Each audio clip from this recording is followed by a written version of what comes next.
Hey guys, welcome to this week's breakdown. Today what I'm going to do is go over a athlete's pitch, and I want to make this a video about really a common thing that we see within pitchers, a couple things that are common that we see within pitchers that I think we can focus on and start to improve.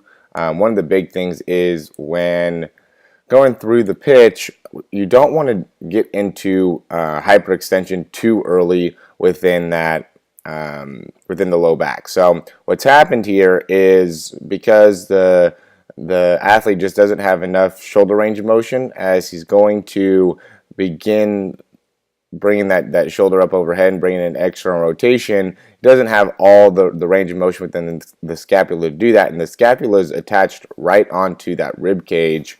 And so what's going to happen is as he's going to try to lift this arm up, you're going to see his back go into extension as well, which means that the lower back's just going to move forward. And this puts that back in really a compromised position. We could see it pretty good there where he's into extension.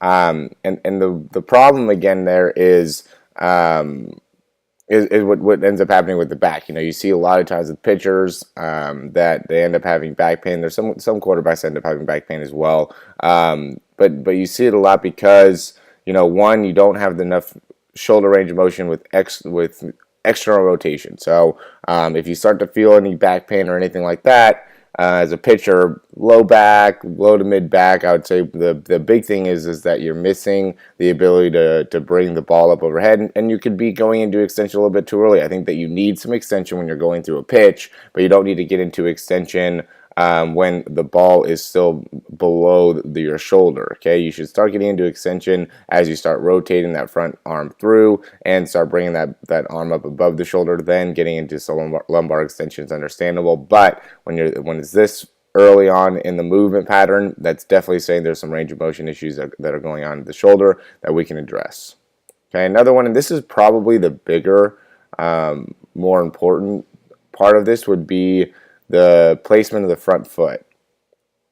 Okay, so a lot of times when we have people that come into the lab, what we see is an inability to get that front leg all the way around. Again, this is going to be a problem for people that have back pain. Okay, and you know, one of the things that a lot of people talk about, well, okay, this is a flat surface, usually they're on a mound, and I understand that, but it's just the guys that are able to, you know, throw really hard and have that really good hip mobility, the surface doesn't matter to them. So we've had plenty of guys come in where they're able to get that front leg all the way around, and I think that's actually, it's better to do it on flat ground because then you could really see the true ability to get that front leg all the way around and what that true mobility is. You don't want to have just enough capability within that front leg. You want to have a little bit more than what's enough, so then you're not having to try really hard just to get to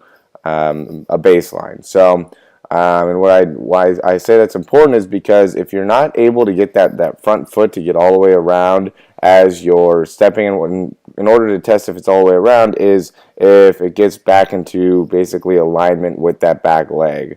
And if you don't have the ability to do that, again, that's going to put a lot of pressure on the back and the spine to get your body to come all the way around, okay? Because now it doesn't become a throw where that front leg is just going to be coming right through, or sorry, that back leg is going to be coming right through and the body's going to be coming right through. He's going to have to, and we could even see it here, where he has to bring his hips towards us to the side in order to get his hips all the way around, and that's going to make it so the body has to do that as well, or the spine has to do that well, and that's while he's twisting and putting torsion on his back. Okay, so and if you could tell, this is an injury prevention for somebody with back pain. Okay, if you have any back pain in throwing, as a pitcher, this is, I think, a very, very important thing for you to analyze within your own throw. Is that okay? Am I getting that front foot? Whether you're, you know, if you're a righty, then it's your left leg. If you're a lefty, then it's your right leg. Am I getting that foot all the way around, and do I have that enough hip mobility to be able to just come straight forward with my hips, rather than what this athlete has to do is move his hips towards us first. Okay, as he's coming through.